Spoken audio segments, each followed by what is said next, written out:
We'll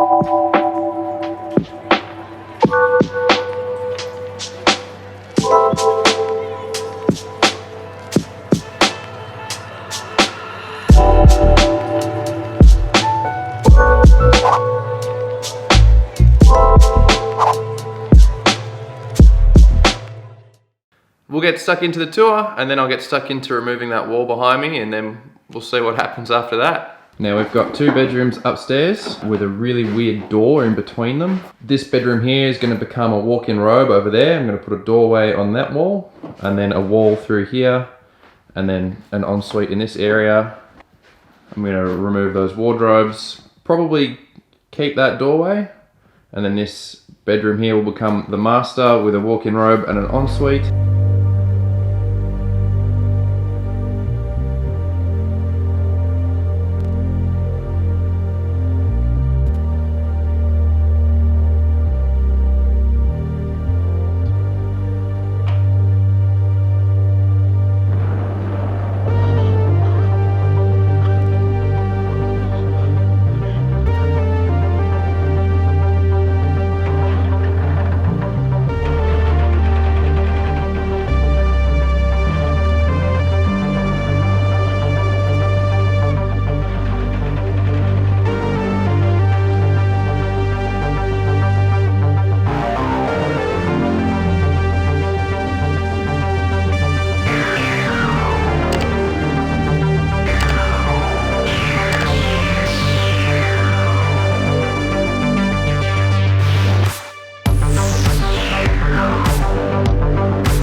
camera died, but anyway, we cut the studs out.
G'day everyone, I hope you enjoyed that quick little montage. The bathroom is finished upstairs. It's our first fully completed room. So I'll give you a quick rundown of what we got going on. We've got a lot of lights that are on their own switches, so we'll turn them all off. So we've got our mirror, that's got its own power point behind it. That will turn on and off. All our niche lights. Our pendant light up in there. And then the ceiling lights and a heated towel rail just here. So with the shower, we've got our rainfall head and the rose just on the handheld with a nice little mixer just here. The bath is obviously the main feature, that's a spa bath. Really happy with how all that turned out with the nice big niche there as well. Now, the bench, quite like how the bench goes all the way through. Gives you a bit of extra storage underneath, kick all the baby stuff under there. The drawers, so there's power points in the drawers as well, so you can plug your hairdryer in, whatever, and then, you know, just kick it back in the drawer. You don't have to unplug it every time you want to use it. And last but not least, the lights, the down lights are actually smart lights, so we can dim them and change the colors and all of that. So, you know, turn them purple if you want to get funky. So that's a pretty great feature. We can also switch them on and off remotely, which is a nice thing to do. Make it look like we're home if we're away, and that's pretty much it for the ensuite. So, hope you enjoyed this video. Plenty more to do on the house, so feel free to subscribe, and we'll see you on the next video.